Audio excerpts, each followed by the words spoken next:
పోతాడని తెలుసు, ఎప్పుడు పోతాడో తెలియదు. చనిపోయినప్పుడు మనం ఏమనుకుంటామంటే ఓహో ఇప్పుడు పోయాడా, ఎందుకంటే ముందే తెలుసు కదా పోతాడని.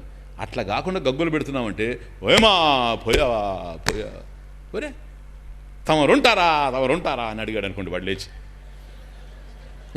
చెప్పేది కూడా ఎందుకంటే ఉన్నవాడే కదా పోయేది, లేనివాడు అక్కడి నుంచి పోతాడు. ఉన్నవాడు ఉండేది పోయేందుకే. ఇది తెలుసు. ఎక్కడికి దుఃఖం చెప్పండి, అన్యదాగ్రహణం ఇదంతా. ఇవన్నీ సత్యం అనుకుంటూ ఉన్నాం కనుక అవి పోయినప్పుడు దుఃఖపడుతూ ఉన్నాం. అర్థం కావడం లేదు. పోతారని తెలుసు కానీ తట్టుకోలేకపోతున్నాం. కారణం ఏంటో తెలుసు, అర్థం కావడం లేదు. కనుక మోక్షాయ, మోక్షం కావాలందరికీ, దుఃఖమే లేకుండా ఉండాలి. మోక్షాయ జ్ఞాన ప్రవృత్తి, జ్ఞానాయ శాస్త్ర పఠనం. నీకు నువ్వుగా చదువుకునే అవకాశం లేదు. ఎందుకని? వాడికంతటి వాడికి అది కాదు, సర్పం కాదు, రజ్జువు అని వాడికి కలుగుతుందా జ్ఞానం? చెప్పండి, లే, కలగదు. ఎందుకో తెలుసా? వాడే డిసైడ్ చేసింది, లేని సర్పాన్ని తెచ్చిపెట్టింది వాడే. ఇంకా వాడికి కలిగే అవకాశం లేదు. యత్తు స్వతః అప్రాప్తం, ఆచార్యుల వారు భాష్యం, ఉపనిషత్ భాష్యం. యత్తు స్వతః అప్రాప్తం, నీకు నువ్వుగా ఏదైతే పొందే అవకాశం లేదో తత్, దానిని శాస్త్రేణ బోధితవ్యం. ఇంకొకరి చెప్తే తెలియాలి, ఇంకొక విధంగా తెలిసే అవకాశం లేదు. ఆ చెప్పేవాడు కూడా నీలాంటి వాడే. వాడు నువ్వు చెప్పి త్రాచుపాము కాదు, అది ఇంకో పాము అన్నాడు అనుకోండి, ఇంకా అయినట్టే. వాడు త్రాడును చూచిన వాడై ఉండాలి, రజ్జు జ్ఞానం కలిగిన వాడై ఉండాలి, తనకు కలిగిన జ్ఞానం నీకు బోధించగలిగేవాడై ఉండాలి. వాడు శ్రోత్రియ బ్రహ్మనిష్ఠుడు గురువు. తద్విజ్ఞానార్థం సహా గురుమేవ అభిగచ్చేత్. అటువంటి గురువు దగ్గరికి వాడు పోతే తెలుస్తూ ఉంది. కనుక నీకు నువ్వుగా తెలుసుకునే అవకాశం లేదు. దానికి ఒక పద్ధతి ఉంది, వెరీ ఇంపార్టెంట్. పుస్తకాలు చదివితే జ్ఞానం వచ్చేటట్టయితే అందరూ పుస్తకాలు చదువుతారు. ఒక పద్ధతి ఉంది, దట్ ఈజ్ ట్రెడిషన్. గురు శిష్య ట్రెడిషన్. ఏ విధంగా బోధించాలి? బోధ అంటే జ్ఞానం. జ్ఞానం ఎంత ప్రధానమో, ప్లీజ్, బోధ ఎంత ప్రధానమో బోధనా విధి అంత ప్రధానం. The method of teaching. కొందరు మాస్టర్లు మనం చిన్నప్పుడు కూడా చూసేవాళ్ళం. ఒక మాస్టర్ చెప్తే మనకు అర్థం అవుతుంది, ఇంకో మాస్టర్ చెప్తే అర్థం కాదు. మళ్ళీ ఇద్దరు తెలియగల వాళ్ళే. ఎందుకంటే ఎలా చెప్పాలని అతనికి తెలుసు, ఎలా చెప్పాలని అతనికి తెలియదు. అంతే సాంప్రదాయం. సంప్రదాయం అంటే సాంప్రదాయిక బోధ కావాలి. అంటే తన గురువు దగ్గర నుంచి గ్రహించాడు, తన జ్ఞానం కలిగింది, తను ఏ విధంగా పొందాడో అదే విధంగా శిష్యుడికి అందిస్తాడు. ఇది పరంపర. కనుక ఎలా బోధించాలి అని తెలిసిన వాడు బోధించాలి. తెలియదనుకోండి, అతనికి శాస్త్రం తెలిసిన్నా ఉపయోగం లేదన్నారు ఆచార్యుల వారు గీతా భాష్యంలో. అద్భుతమైన సెంటెన్స్. తమాష చూడండి. అసంప్రదాయవిత్ సర్వశాస్త్రవిద్ అపి మూర్ఖవత్ ఏవ ఉపేక్షణీయ అన్నారు. అసంప్రదాయవిత్, ఎవరికైతే సంప్రదాయం తెలీదో వాడు సర్వశాస్త్రవిత్ అపి కూడా అయినప్పటికి కూడా వాడికి సమస్త శాస్త్రాలు తెలిసి ఉండిన, భగవద్గీత తెలుసు, ఉపనిషత్తులు తెలుసు, రామాయణం తెలుసు, భారతం తెలుసు, భాగవతం తెలుసు, ధర్మశాస్త్రాలు తెలుసు, ఉపపురాణాలు తెలుసు, అన్నీ తెలుసు. ఏం చేయమని? వాడిని వదిలేయమన్నాడు. వాడి దగ్గర మాత్రం వినొద్దన్నాడు ఆచార్యులు వారు. సామాన్యులు కాదు అన్నది ఆ మాట. ఆయన అన్నాడంటే శాస్త్రం అంతే, ఇంకేం లేదు. ఇంకా ఇటు అటు తొలగడానికి లేదు. ఒకవేళ అది మనకు సరిగా అర్థం కాలేదంటే మనం ప్రయత్నం చేయాలి, ఇంకా అంతేగాని క్వశ్చన్ చేసే ప్రశ్న లేదు. That is Shankara. అసంప్రదాయవిత్ సర్వశాస్త్రవిదపి మూర్ఖవదేవ ఉపేక్షణీయ. ఇటువంటి పదవ చూడండి. సర్వశాస్త్రవిద్ అపి, వాడికి అన్ని శాస్త్రాలు తెలిసి ఉండిన ఆ పండితుడికి, లేదు ఆ సాధువుకి, సంప్రదాయం కనుక తెలియకపోతే, బోధించే పద్ధతి కనుక వాడికి తెలియకపోతే, అసంప్రదాయవిత్, సంప్రదాయం తెలియని వాడైతే మూర్ఖవత్ ఏవ ఉపేక్షణీయ, అన్నీ తెలిసిన వాడిని మూర్ఖుడు అని భావించి వదిలిపెట్టే అన్నాడు. ఇంకా దాన్ని బట్టి అర్థం చేసుకో. ఎందుకో తెలుసా? ఆయనకి ఎంత తెలిసినా ఉపయోగం లేదు, మన బుర్రలోకి ఎక్కదు. ఇప్పుడు కంప్యూటర్ నేర్చుకోవాలనుకోండి, కంప్యూటర్తో కొని పెట్టుకున్నంత మాత్రం కంప్యూటర్ రాదు. అది ఎట్లా నేర్చుకోవాలనో అలా నేర్చుకున్నవాడు చెబితేనే వస్తుంది. బోధ ఎంత ప్రధానమో, బోధనా విధి, టీచింగ్ ఎంత ప్రధానమో, మెథడ్ ఆఫ్ టీచింగ్ అంత ప్రధానం. చాలా ఇంపార్టెంట్ ఇది, నాలెడ్జ్. అలా బోధించినప్పుడే వస్తుంది. ఇది సంప్రదాయం. ఈ సంప్రదాయంలో ఉండేవాడు బోధించాలి. గురూప సదనం శాస్త్ర పఠనం. నెక్స్ట్ మోక్షాయ జ్ఞాన ప్రవృత్తి, జ్ఞానాయ శాస్త్ర పఠనం, గురూప సదనం శాస్త్ర పఠనం. గురువు దగ్గర కూర్చొని జ్ఞానం వింటే ఏమీ చేసేది లేదు. ఏం చేశాడో చెప్పండి మీరు. అర్జునుడు ఎవరో విషయం వద్దు, ఓరని ఏడుస్తూ కూర్చున్నాడు అక్కడ. గాంధీవం శ్రంసతే హస్తాత్. త్వక్షైవ పరిదహ్యతే. నేను గాంధీవం కూడా పట్టుకోలేకపోతున్నాను. ఏది అర్జునుడు సవ్యసాచి, విజయుడని పేరు ఆయనకి. నేను యుద్ధం చేయలేను కృష్ణ అని అన్నవాడు పరమేశ్వరుడు జ్ఞానాన్ని బోధించడానికి స్టార్ట్ అయిన తర్వాత భగవద్గీత 1 గంట 15 నిమిషాల్లో పోయింది. 1 గంట 15 నిమిషాలు అంతే. 12 మొదలు పెట్టారు, 1:30 అయిపోయింది. విచిత్రం ఏంటంటే నష్టో మోహ స్మృతి లబ్ధ, ఫినిష్. త్వత్ప్రసాదాన్మయాచ్యుత, హే కృష్ణ నీ ప్రసాదంగా నీ అనుగ్రహం చేత నా మోహం పోయింది అనేసాడు. 1 hour 15 minutes నాకు స్మృతి జ్ఞానం కలిగిందని. ఏం చేశాడు చెప్పండి? ఏం సాధన, ఏం తపస్సు? అదంతా ముందే చేశాడు ధర్మాత్ముడు గనక. తపస్సులన్నీ ముందే చేశాడు. ధర్మాత్ముడు, దివ్యాత్ముడు, మహాత్ముడు. అందువల్ల ఇత్యహం వాసుదేవస్య పార్థస్య చ మహాత్మనః. సంజయుడు చెప్తారు ధృతరాష్ట్రుడికి, హే ధృతరాష్ట్ర మహారాజా, అటు శ్రీకృష్ణుడికి వాసుదేవస్య, శ్రీకృష్ణుడికి పార్థస్య చ మహాత్మనః. మహాత్ముడైనటువంటి పార్థుడికి మధ్య జరిగిన సంవాదం ఇది అన్నాడు చివర్లో. కృష్ణుని మాత్రం వాసుదేవుడని వదిలేశాడు, అర్జునుని మహాత్ముడు అన్నాడు. కృష్ణుని అనాల్సింది పోలిచి అర్జునుడిని అన్నాడు అంతే. కారణం ఏంటో తెలుసా? ఈయన మహాత్ముడని ఎవరికి చెప్పాల్సిన అవసరం లేదు. అటువంటి వాడిని బండిలో ఎక్కించుకున్నవాడు మహాత్ముడు కాకుండా ఎట్లా ఉంటాడు? రథంలో ఎక్కించుకున్నవాడు. అందువల్ల అర్జునుడికి ఇచ్చాడు, ఆ కిరీటంతా అర్జునుడికి ఇచ్చాడు. ఇత్యహం వాసుదేవస్య పార్థస్య చ మహాత్మనః. కాబట్టి ఏం చేస్తే పోయింది? ఏమి చేయలేదు. జ్ఞానం అంత పనిచేస్తుంది. స్వామీజీ నాలో పేరుకుపోయింది స్వామీజీ అజ్ఞానం. జ్ఞానానికి పవర్ఫుల్, దాని శక్తి ఊహించలేవు నువ్వు. అది సామాన్యమైనటువంటిది కాదు. అది జ్ఞానం వస్తే సమయానికి సంబంధించింది కాదు కనుక. సూర్యుడు రాగానే, ఇప్పుడు రాత్రంతా ఉన్నదండి చీకటి, 12 గంటలు చీకటి ఉండింది, ఈ ప్రపంచాన్ని ఏలింది ప్రభుత్వాలు ఏలినట్టుగా. రాత్రంతా ఉన్న చీకటి సూర్యుడు వస్తానే పోయింది. ఎంత టైం పట్టింది అంటున్నా. స్వామీజీ చెప్పు, 12 గంటల చీకటి ఉన్నది కనుక 24 గంటలు వెలుగు వస్తే కానీ చీకటి పోదు అంటాడు ఎవడన్నా. అన్నాడు అనుకో, వాడు ఇటు విశాఖపట్నం అన్నా పోవాలి, మెడ్రాస్ కన్నా పోవాలి. అర్థమవుతుంది? రాత్రంతా చీకటి ఉన్నా, ఇప్పుడు ఒక తలుపు వేసేసి మనం ఒక రూము క్లోజ్ చేసి ఉన్నాం అనుకోండి మన ఇంట్లో కొన్ని సంవత్సరాలుగా, ఆ సంవత్సరాలుగా చీకటి ఉంది. ఇప్పుడు తలుపు తీస్తానే పగలైతే వెంటనే వస్తుందా లేదా వెలుతురు? అమ్మా 10 సంవత్సరాలు ఈ తలుపులు వేసి ఉన్నాడు కనుక కనీసం 20 సంవత్సరాలన్నా పోవాలి వెలుతురు అని ఉంటుంది ఎక్కడన్నా? చెప్పండి. అదే రాత్రి ఇప్పుడు తీసాము ఆ తలుపుని, 10 సంవత్సరాలు క్లోజ్ అయింది దాన్ని, ఒక్క క్షణం అటు పోయి టార్చ్ లైట్ వేస్తాము అంతే, ఎక్కడ ఏముందో కనబడిపోద్ది. అంతేనా? ఎంత అజ్ఞానం ఉండినా క్షణంలో అదృశ్యం చేసే శక్తి జ్ఞానానికి ఉంది గనకనే జ్ఞానాదేవత కైవల్యం. ఆ జ్ఞానం ప్రకాశ స్వరూపం. కాబట్టి అర్జునుడికి 1 hour 15 minutesలో వచ్చిందంటే బోధించినవాడు కృష్ణుడు, బోధింపబడ్డవాడు అర్జునుడు. అంతే. జ్ఞానం ఇంత పని చేస్తుంది. అటువంటి జ్ఞానం కేవలం మనకు సంబంధించినటువంటి జ్ఞానం, నేనే పరబ్రహ్మం అనేటువంటి జ్ఞానం ఈ విజ్ఞాన నౌకలో మనకు అందుతుంది. ఓం పూర్ణమదః పూర్ణమిదం పూర్ణాత్ పూర్ణముదచ్యతే పూర్ణస్య పూర్ణమాదాయ పూర్ణమేవావశిష్యతే.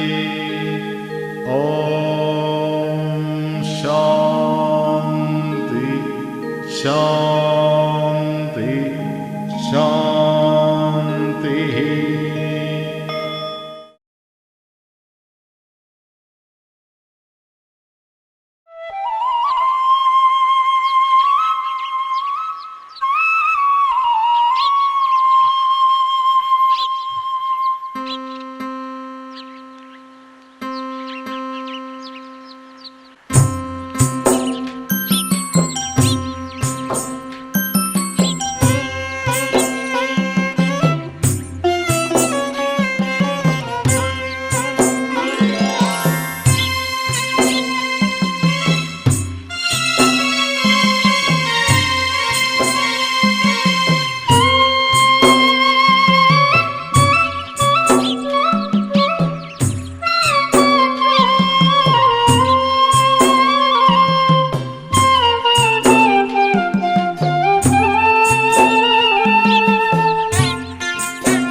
ఓ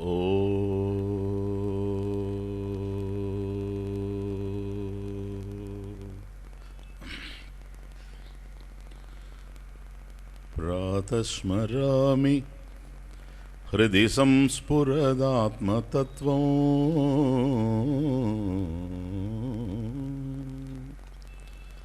సచిత్సుఖం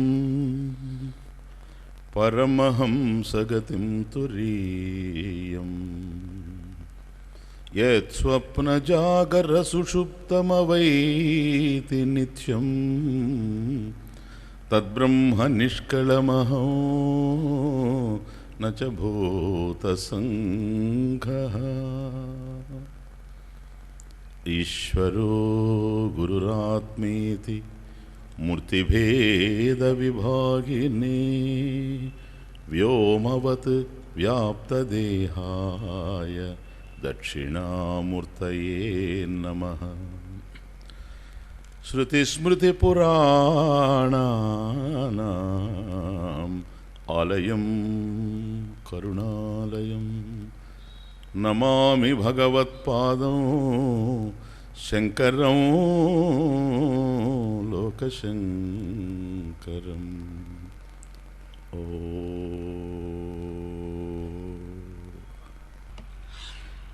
దేనినైనా మనం వెతుకుతున్నాము అని అంటే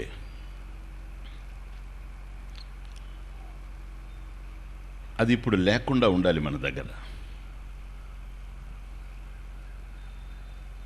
ఏదైనా మనం పొందాలి దీనిని అనుకున్నప్పుడు, దేనినైతే మనం పొందాలి అనుకుంటూ ఉన్నామో అది అప్రాప్తంగా ఉండాలి, అంటే మన దగ్గర లేనిదిగా ఉండాలి. కనుక నాకు ఆ వస్తువు కావాలి అని నేను వెతుకుతూ ఉన్నానంటే అది లేదు అని అర్థం. అలా లేనటువంటి దాన్ని అన్వేషించి నేను పొందుతాను. ఇది అప్రాప్తస్య ప్రాప్తి. ఏదైతే నాకు ఇప్పుడు ప్రాప్తం కావడం లేదో దానిని ప్రయత్నం ద్వారా పొందడం. ఏదైనా అట్లాగే ఉంటుంది ఈ ప్రపంచం. మరి ఏదైతే నేను పొందాలనుకుంటున్నానో అది నా దగ్గరే ఉంటే దానికోసం వెతకాల్సిన అవసరం లేదు. అది నా దగ్గర లేదు గనక దాన్ని అన్వేషించి పొందడం అనేది జరుగుతుంది. ఇలా లేకపోవడానికి కారణం ఏంటి? ప్రతిబంధకం ఏంటి? కారణం కన్నా ప్రతిబంధకం is the right word.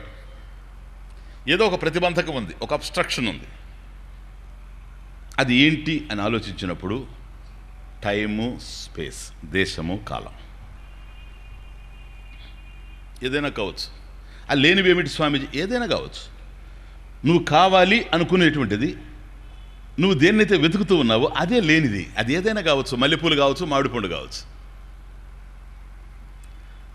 So నాకు మల్లెపూలు కావాలి, లేదు మామిడి పండు కావాలి అనుకున్నప్పుడు అది ఇక్కడే కనుక ఉంటే నా టేబుల్ దగ్గర, నేను దానికోసం వెళ్ళాల్సిన అవసరం లేదు. లేదండి, ఈరోజు శ్రీరామనవమి, నేను రాముడు ఫోటోకి నేను మాల వేయాలి, పూలమాల వేయాలి, కనుక వెళ్ళి తెచ్చుకుంటాను. ఎక్కడ? మార్కెట్కి వెళ్తావు. అంటే ఇక్కడ లేనిది అక్కడ ఉంది అని అర్థం. అక్కడ ఉన్నది ఇక్కడ లేకపోవడానికి ప్రతిబంధకం ఏంటి అని అన్నప్పుడు స్పేస్, దేశము, ప్రదేశము. వస్తువు ఉన్నది కానీ ప్రదేశం మనకు ప్రతిబంధకంగా తయారైంది, అబ్స్ట్రక్షన్గా తయారైంది. కనుక ఇక్కడ నేనున్నాను, అక్కడ వస్తువు ఉంది, మధ్యలో ప్రదేశం, దేశం ఒకటి ఉంది కనుక, స్పేస్ అనేది ఒకటి ఉంది కనుక దీన్ని కనుక క్రాస్ చేసిపోతేనే నేను దాన్ని తెచ్చుకుంటాను. క్లియర్? సరే, ఇది కూడాను ఆగస్టు సెప్టెంబర్లో వెళ్ళాను అనుకోండి, ఒకడు అప్పుడు కావాల్సి వచ్చి వినాయక చవితి వచ్చింది. వినాయక చవితికి వినాయకుడికి మల్లెపూలు వేస్తే బాగుండని ప్రయత్నం చేసి వెళ్ళాను అనుకోండి, ఆ టైంలో మల్లెపూలు ఉండవు, మామిడి పండ్లు అసలు ఉండవు. కనుక మల్లెపూలు, మామిడి పండ్లు రెండు కూడాను మధుమాసంలో వస్తాయి, మాధవ మాసంలో వస్తాయి, ఇంకా రాబోతాయి మనకు. అర్థమవుతుంది? కనుక ప్రదేశం, ఇప్పుడు ప్రదేశం ప్రతిబంధకం, ఒక దశలో కాలం ప్రతిబంధకం. అండర్స్టాండ్? కనుక నాకు కావాలనుకునేటువంటి మల్లెపూలు, మామిడి పండ్లు ఇక్కడ లేవు గనక, అప్రాప్తం కనుక వీటిని నేను పొందడానికి బజార్కి వెళుతున్నాను, అక్కడున్నాయి గనక. ఓకే, ప్రదేశం ప్రతిబంధకం. కానీ ఒక కాలంలో అవి ఉండవు. మల్లెపూలు ఎప్పుడూ పూయవు, మామిడికాయలు ఎప్పుడు కాయవు. ఆ సమయాల్లోనే వస్తాయి అవి. కనుక కాలం వేరే కాలంలో కనుక నేను అక్కడికి వెళుతానేమో కానీ వాటిని మాత్రం పొందేటువంటి అవకాశం లేదు. కనుక వస్తువు నేను పొందాలి అని అనుకునేటువంటి వస్తువు నేను పొందలేకపోవడం, ఇక్కడ లేకుండా ఉండడానికి కారణం రెండే. ఒకటి కాలము, రెండవది దేశము, టైమ్ అండ్ స్పేస్. ఈ దేశకాలాదులు ప్రతిబంధకంగా ఉంటూ ఉన్నాయి. ఇంతవరకు క్లియర్. ఏ వస్తువైనా అట్లాగే ఉంటుంది. మీరు కూరగాయలు కొనుక్కున్నా, ఓ పెన్ను కొనుక్కున్నా, ఏది కొనుక్కున్నా కూడాను ఇక్కడ లేనిది కనుక వెళ్ళి తెచ్చుకుంటారు. ఇది కాలంలో. ఇప్పుడు ఒకటి పోని ఉన్నప్పుడు కూడాను, ఇప్పుడు మల్లెపూలు ఉన్న టైమే, కానీ రాత్రి 12 గంటలకు దొరకవు టైం. కాబట్టి దేశము, కాలము ఇవే ప్రతిబంధకాలుగా మనకు కనపడుతూ ఉన్నాయి.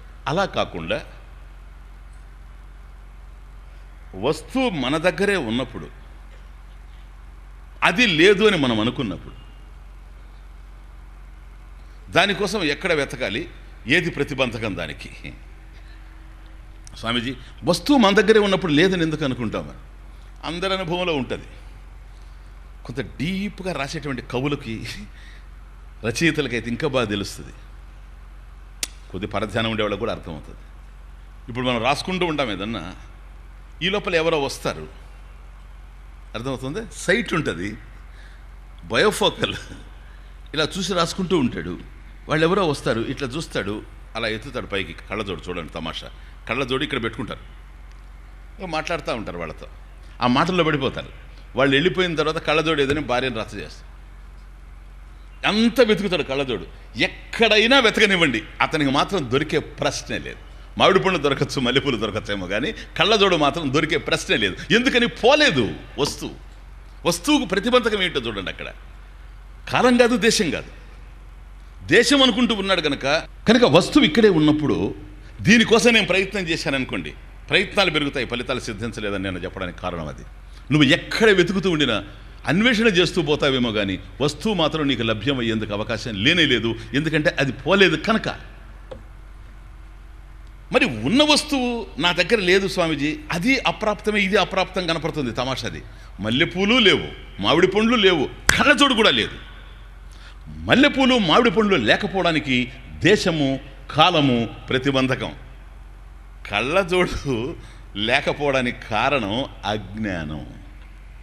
ఉన్నది ఉన్నట్లుగా తెలియకపోవడం, అంతే, ఇంకేం లేదు. ఒక్కవేళ తెలిసిందనుకోండి, భార్య చెబుతుంది ఏమని, ఆవిడ అరుస్తూ ఉంటాడు, అంత మాత్రం నీకు తెలియదు అంటే. నువ్వు కళ్ళజోడు పెట్టుకొని నాకు తెలిసేది ఏంటి? నా కళ్ళజోడు నా దగ్గర ఉంది, నీ కళ్ళజోడు నువ్వు ఉంచుకోవాలి. ఇక ఏదేదో అరుస్తుంటాడు. ఆవిడ ఏం చేస్తుంది తెలుసా?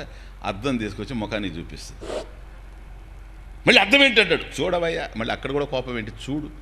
అలా చూచాడనుకోండి, అద్దంలో కనపడిపోతుంది, ఓహో ఇక్కడే ఉంది కదా.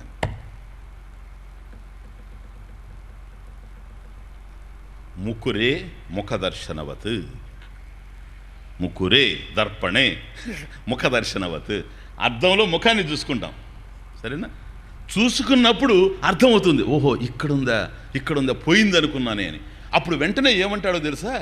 ఒకవేళ ఇతనే చూసుకున్నాడు అనుకోండి అద్దంలో, అప్పుడు భార్యతో ఇదిగో నువ్వు వెతక్కో నాకు దొరికింది అంటాడు.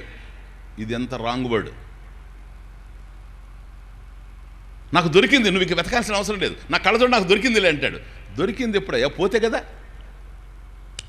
దొరికింది కూడా కాదు, ఎందుకంటే వస్తువు కనుక పొయ్యి ఉంటే అది దొరికింది అని నువ్వు చెబితే అర్థం ఉంది. వస్తువు పోనేలేదు, నీ దగ్గరే ఉంది. తెలిసింది, వస్తువు ఇక్కడే ఉందని తెలిసింది. ఇది జ్ఞానం. వస్తువు కనుక పోతే దాన్ని వెతికి మనం పట్టుకుంటే దేశంలో, కాలంలో, అప్పుడు దొరకడం. అది కాదు, ఇది ఉన్నదే. అది అప్రాప్తస్య ప్రాప్తి, ఇది ప్రాప్తస్య ప్రాప్తి. ప్రాప్తస్య ప్రాప్తి అసలు ఉంది, ఆ ఉన్నదే లేదు అని నేను అనుకుంటున్నా, ఉన్నట్లుగా తెలుస్తూ ఉంది. బాగా అండర్స్టాండ్ చేసుకో.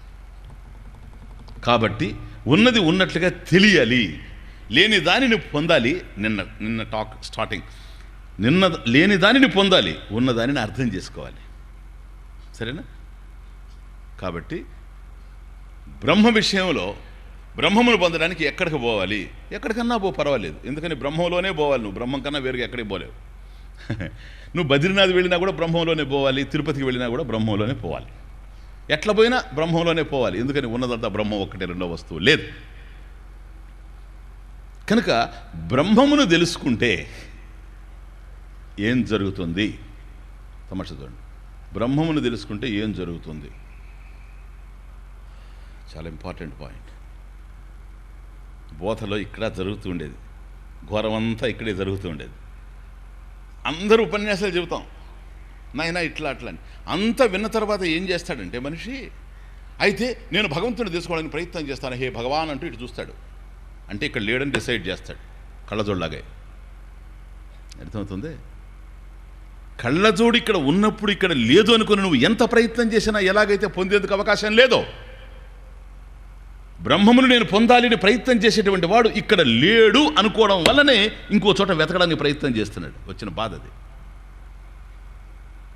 ఒకవేళ తద్వారా ఇంకేం చేయమంటారు? అయ్యా నువ్వు నామం చేయి, నీకు బ్రహ్మం దొరుకుతాడు, ధ్యానం చేయి, బ్రహ్మం. ఎందుకో తెలుసా? చూడండి ఎక్కడికి వెళ్ళిపోయినాము. సంప్రదాయం దూరం అయిపోయింది, శాస్త్రం దూరం అయిపోయింది, జ్ఞానం దూరం అయిపోయింది, మనకి ఏది అర్థం కావడం లేదు. అందువల్ల దీనిని క్యాష్ చేసుకోవడానికి సమాజంలో చాలామంది ఉంటారు. నువ్వు ధ్యానం చెయ్యి, ధ్యానం వల్ల నీకు భగవత్ సాక్షాత్కారం అవుతుంది, సహజంగా అవుతుంది. ఇదొక మార్గం. అసహజం సార్ అది. ధ్యానం వల్ల భగవంతుడు లభ్యమయ్యే అవకాశం లేనే లేదు. ఎవరికైనా ధైర్యం ఉంటే ఈ వేదిక మీదకి రమ్మనండి, ప్రూవ్ చేస్తాను. ధైర్యం ఉందేమో అంటున్నాను నేను. మీకెంత ధైర్యం మిమ్మల్ని చూసుకొని? నేను ధైర్యస్తుడేం కాదు, నాకు ఆధైర్యం అవసరం లేదు. సరేనా? ఎందుకో తెలుసా? శాస్త్రం, ధ్యానం కర్మ. ఇప్పుడు నేను 6 గంటలకు ధ్యానం చేస్తే 6:30కి భగవత్ సాక్షాత్కారం అయితే నేను ముందు, భగవంతుడు తర్వాత. అర్థమైంది? ఇప్పుడు శాస్త్రం అది కాదు, భగవంతుడు ముందు తర్వాత నువ్వు. భగవంతుడు సృష్టిస్తే నువ్వు వచ్చావు కానీ నువ్వు కాదు భగవంతుడు సృష్టించేది. నువ్వు 6 గంటలకు ధ్యానం చేస్తే 6:30కి నీకు భగవంతుడు కనపడితే నీ ధ్యాన ఫలం భగవంతుడు.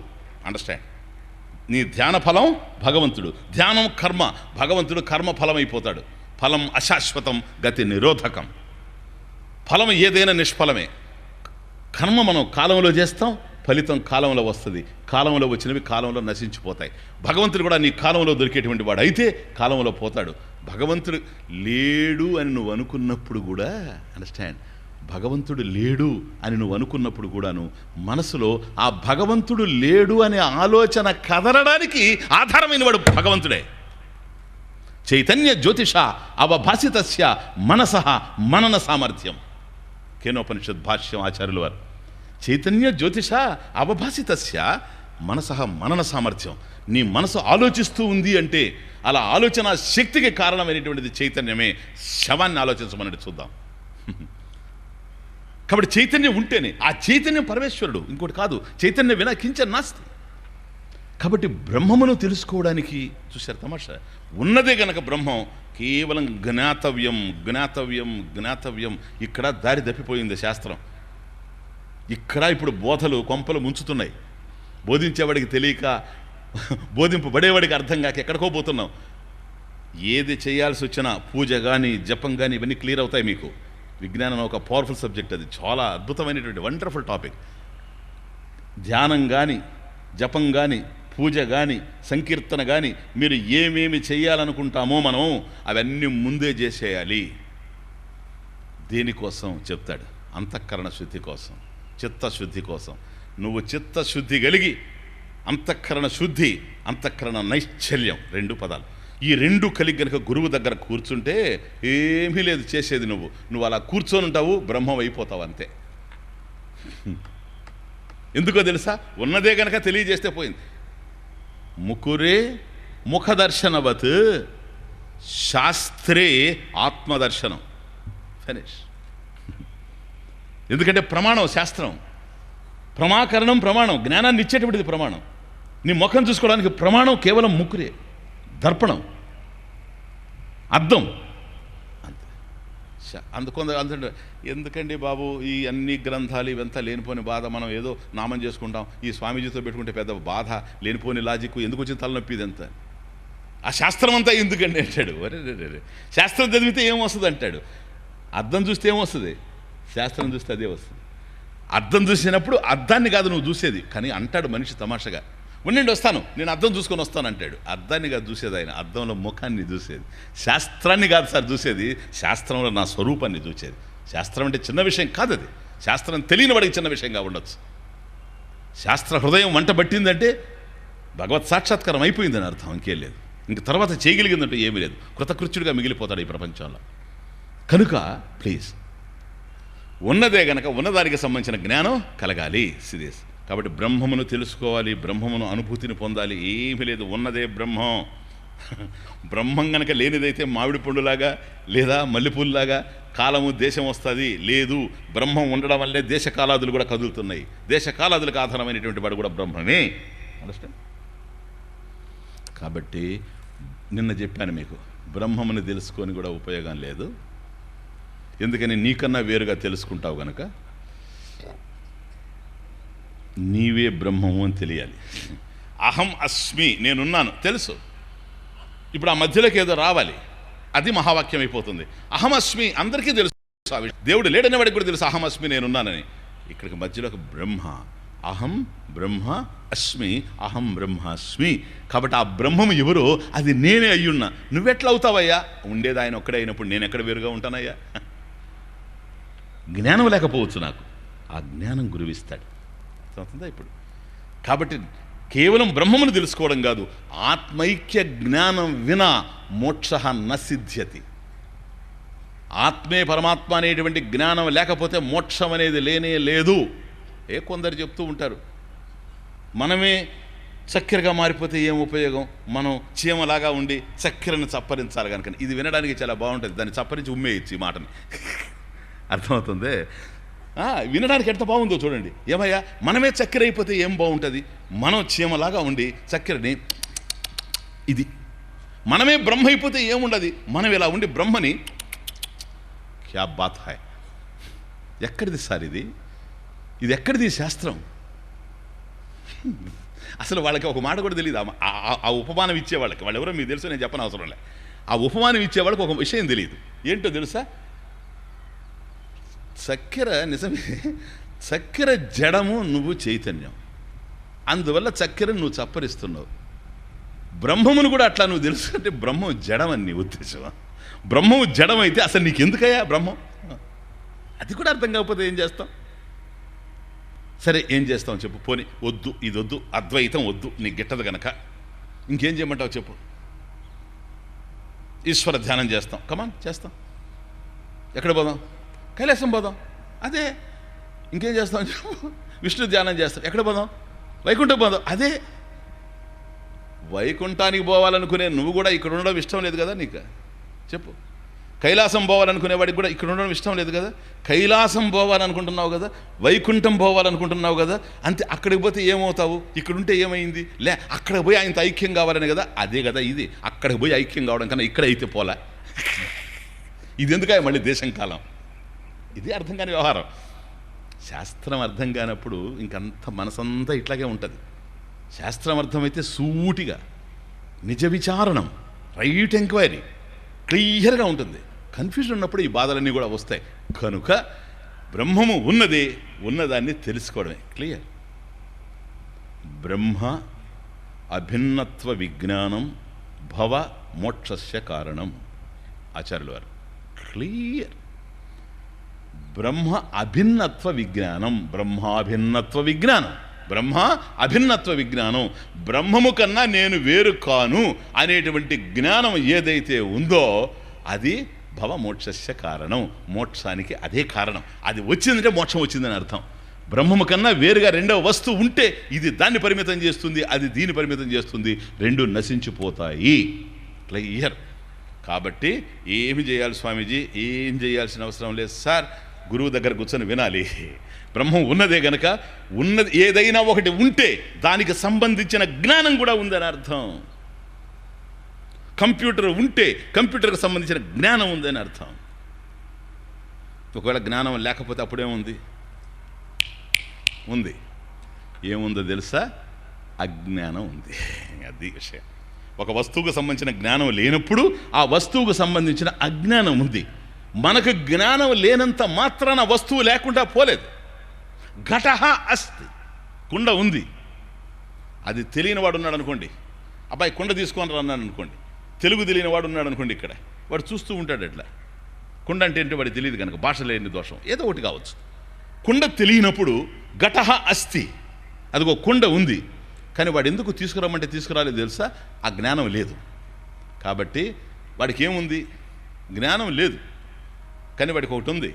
ఏంటో తెలుసా? ఘట అజ్ఞానం అస్తి. అది పాయింట్. ఘట అస్తి, ఘట అజ్ఞానం అస్తి. కుండ ఉంది, కుండకు సంబంధించిన అజ్ఞానం ఇతనికి ఉంది. ఇప్పుడు నేను వెళ్ళి అతనికి చెప్తాను, కుండ అంటే ఇది నాయన కుండ అని చూపెట్టాను అనుకోండి, ఘట జ్ఞానం ప్రాప్య, ఈ కుండ అనే జ్ఞానం వాడికి కలిగింది కనుక ఘట అజ్ఞానం నశ్యతి. క్లియరా? అంతవరకు ఈ కుండ యొక్క అజ్ఞానం ఉంది వాడికి. ఇప్పుడు జ్ఞానం కలిగింది, నాయన కుండ అంటే ఇది అని. రేపు నేను కుండ తీసుకొని రాను అనుకోండి, శుభ్రంగా తీసుకొస్తాడు, ఎందుకంటే జ్ఞానం కలిగింది కనుక. కాబట్టి ఘట అస్తి, ఘట అజ్ఞానం అస్తి. ఘట జ్ఞానం ప్రాప్య ఘట అజ్ఞానం నశ్యతి. క్లియర్? ఆత్మ అస్తి, ఆత్మ అజ్ఞానం అస్తి. ఆత్మజ్ఞానం ప్రాప్య ఆత్మ అజ్ఞానం నశ్యతి. ఆత్మైక్య జ్ఞానం వినా మోక్షం నశించతి. అది ఆత్మజ్ఞానేన, ఆత్మజ్ఞానం వల్ల ఏం జరుగుతుంది? ఆత్మ అజ్ఞానం నశ్యతి, పోతూ ఉంది. జ్ఞానం కలుగుతూ ఉంది. ఏమని? ఉన్నది బ్రహ్మమే, ఆ బ్రహ్మమే నేననేటువంటి జ్ఞానం కలుగుతూ ఉంది. అది నిన్న శ్లోకంలో చివరి లైన్ చూచారా మీకు? తదేవాహమస్మి పరం బ్రహ్మ నిత్యం, తదేవాహమస్మి.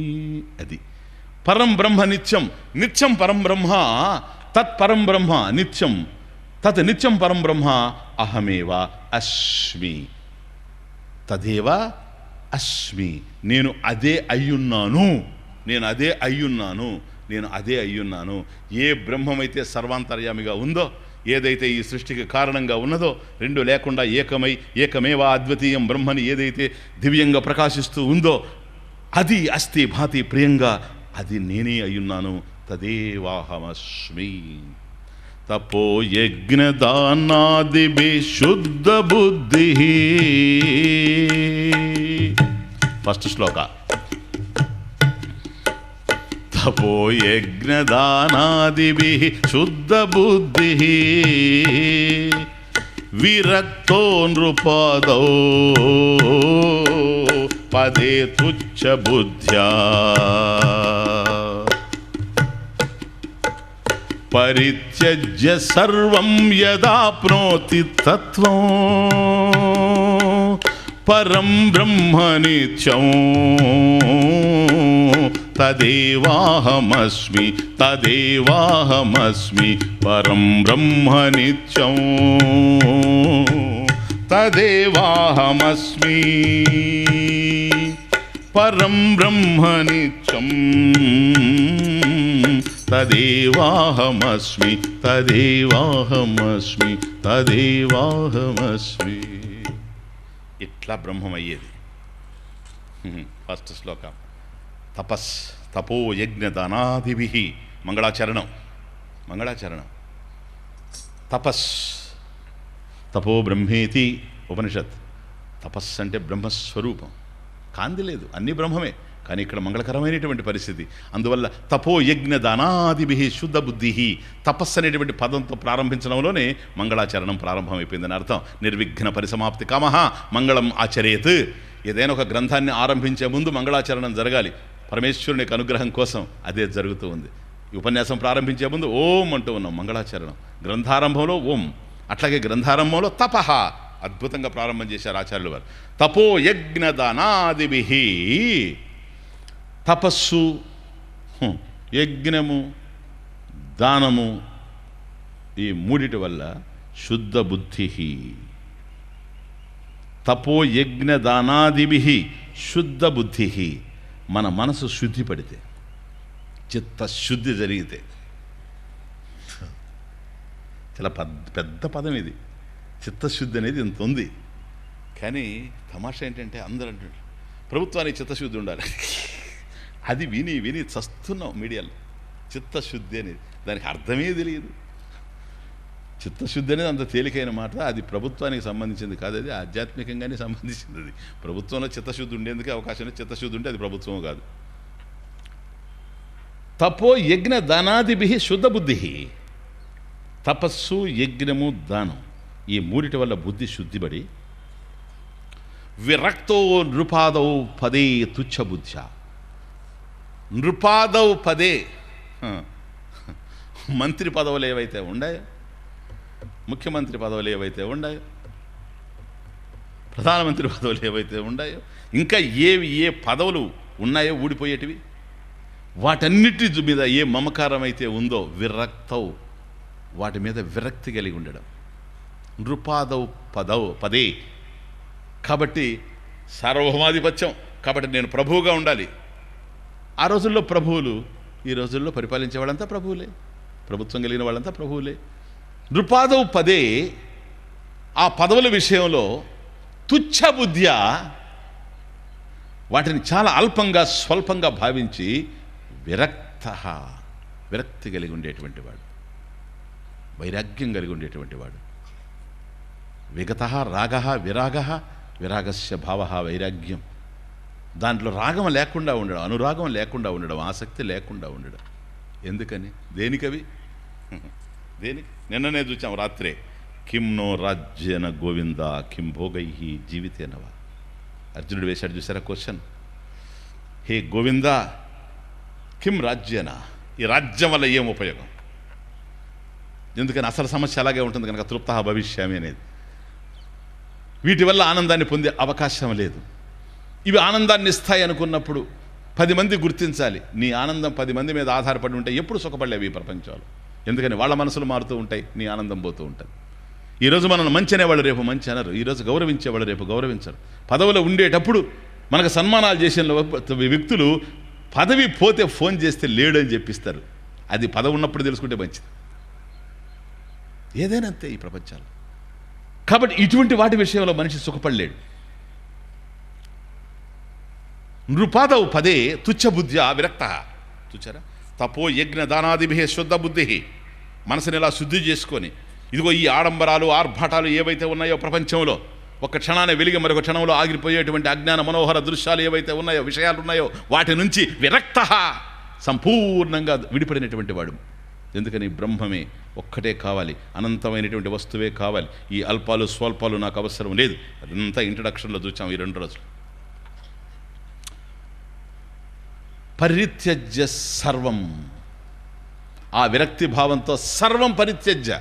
ఇక్కడ ఏవైతే ఆరిపోయే దీపాలు ఉన్నాయో, ఈరోజు ఉండి రేపు లేకుండా పోయేటివి ఉన్నాయో, వాటన్నిటిని మనసులో దూరం చేసేసి పరిత్యజ్య. పరిత్యజ్య సర్వం పరిత్యజ్య పరితః, పూర్ణంగా త్యజించినటువంటి వాడు పరిత్యజ్య. యద్ ఆప్నోతి తత్వం, అటువంటి వాడు ఏ తత్వాన్నైతే పొందుతూ ఉన్నాడో, ఏమిటది? నిత్యం పరం బ్రహ్మ నిత్యం. యత్, ఏదైతే నిత్యమైనటువంటి పరబ్రహ్మమో అటువంటి దాన్ని పొందుతూ ఉన్నాడో ఇలాంటి సాధకుడు, తదేవాహమస్మి, ఆ పరబ్రహ్మ స్వరూపము నేనే.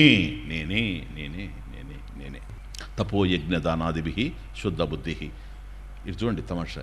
మళ్ళీ ఇదేమిటి స్వామీజీ, ఏం చేయాల్సిన అవసరం లేదు అని అన్నారు కదా, తపస్సు చేయడమే కదా. అది శాస్త్రం వినడానికి ముందు. ఎందుకని? గురువు ఎప్పుడైతే జ్ఞానాన్ని బోధించాడో, ఘట జ్ఞానేన ఘట అజ్ఞానం నశ్యతి, ఆత్మజ్ఞానేన ఆత్మ అజ్ఞానం నశ్యతి. ఇది కుండ అనగానే కుండకు సంబంధించిన అజ్ఞానం పోయిద్ది, ఇది ఆత్మ అనగానే ఆత్మకు సంబంధించిన అజ్ఞానం పోవాలి. కానీ పోవడం లేదు. This is the point. ఇక్కడ సాధనలు స్టార్ట్ అవుతాయి. గురువు బోధించగానే పోవాలి, కానీ పోవడం లేదు. శ్రవణం కృతం శృతం మయా న గృహీతం ఇది. గురువు దగ్గర శ్రవణం చేయడం జరుగుతూ ఉంది, శ్రవణ ఫలం రావడం లేదు. శ్రవణం చేసేది దేనికి? దీపం తెచ్చేది ఎందుకు? చీకటి పోవడానికి. దీపం తెచ్చినా చీకటి పోలేదంటే ఏంటిది? జ్ఞానం ఇచ్చిన తర్వాత అజ్ఞానం పోవాలి. ఇది కుండ, ఇది నాయన అన్నప్పుడు వాడి కుండకు సంబంధించిన అజ్ఞానం పోయింది కదా. మరి బ్రహ్మం విషయంలో ఇది బ్రహ్మము అని ఎంతమంది చెబుతున్నా పోవడం లేదు. ఇది మాయ. రామ రామ జయ రాజా రామ, రామ రామ జయ సీతా. శ్రవణం కృతం శృతం మయా న గృహీతం. గురువు దగ్గర శ్రవణం చేశాడు, కానీ పోవడం లేదు. చూడండి తమాష, ఇది ప్రతిబంధకం. Very important point. కృష్ణుడి దగ్గర భగవద్గీతని శ్రవణం చేశాడు అర్జునుడు. ఆయన మోహం పోయింది అని ఆయనే చెప్పాడు. నష్టో మోహ, finish, my infatuation is lost. అక్కడ అర్జునుడు వింటూ ఉన్నాడు, ఇక్కడ ధృతరాష్ట్రుడు వింటూ ఉన్నాడు. విషయం ఒక్కటే, చెప్పిన వాళ్ళిద్దరూ జ్ఞానులే. అక్కడ అర్జునుడికి చెప్పింది శ్రీకృష్ణ పరమాత్మ, ఇక్కడ ధృతరాష్ట్రుడికి చెప్పింది సంజయుడు వ్యాస ప్రసాదాత్. వ్యాస భగవానుడు అద్భుతమైనటువంటి శక్తులు ఇచ్చాడు. నాయన ఇదిగో ఇక్కడే కూర్చొని ఉంటాడు ఈయన రూమ్లో, నీ రూమ్లో కూర్చొని క్రికెట్ మ్యాచ్ చూసినట్టుగా ఇక్కడ కూర్చొని కురుక్షేత్రంలో ఏం జరుగుతూ ఉందో అవన్నీ చూడడానికి దూరదర్శనం, దూర శ్రవణం అన్నీ ఇస్తున్నాను నీకు. ఇంకా అద్భుతం ఏంటంటే, అంతేకాదు ఇచ్చింది సంజయుడికి. ఎంత ఇచ్చాడు అంటే, వ్యాసుడు అక్కడ జరిగేవన్నీ నీకు కనపడతాయి, అక్కడ ఉండే శబ్దాలన్నీ నీకు వినపడతాయి. అంతేకాదు ఎవరెవరు ఏమి ఆలోచిస్తున్నా కూడా నీకు అర్థమవుతుంది అన్నాడు. Wonderful, amazing. కాబట్టి నువ్వు చెప్పేది పర్ఫెక్ట్గా ఉంటుంది. అక్కడ జరిగేదే కాదు, ఆ చెప్పేవాడి మనసులో ఏముందో కూడా నీకు అర్థమవుతుంది. డెప్త్ సైకాలజీ కూడా అర్థమవుతుంది. ఇతనికి చెప్పు అని అక్కడ కూర్చొని పెడితే, వ్యాస ప్రసాదంగా వ్యాసుని యొక్క అనుగ్రహంగా పొందినటువంటి ఆ జ్ఞానభిక్షని అనుభవిస్తూ చెప్పినటువంటి విషయం భగవద్గీత. అక్కడ అర్జునుడికి కృష్ణుడు చెప్తూ ఉన్నాడు, ఇక్కడ ధృతరాష్ట్రుడికి సంజయుడు చెప్తూ ఉన్నాడు. భగవద్గీత అంతా అయిన తర్వాత అర్జునుడు నా మోహం పోయిందన్నాడు. భగవద్గీత అంతా విన్న తర్వాత ధృతరాష్ట్రుడికి మోహం పెరిగింది. ఇదేం చేయాలి చెప్ప? శ్రోతృయోగ్యత లేదు, శ్రోతృయోగ్యత లేదు ఇక్కడ. అంటే ఎవడైతే శ్రవణం చేస్తున్నాడో శ్రోత, వాడికి యోగ్యత ఉండాలి, అర్హత ఉండాలి. అర్హత లేనివాడు వింటే ఉపయోగమే లేదు. వాడు వింటాడే కానీ అర్థం కాదు. ఇప్పుడు రష్యన్ లాంగ్వేజ్ ఉందనుకోండి, ఎవరన్నా వచ్చి మాట్లాడుతూ ఉంటారు, నన్ను కూర్చొని పెడతారు విను స్వామీజీ అని. నాకు రష్యన్ లాంగ్వేజ్ తెలీదు, వింటాను అంతే, నాకేం అర్థం కాదు. అర్థమవుతుంది?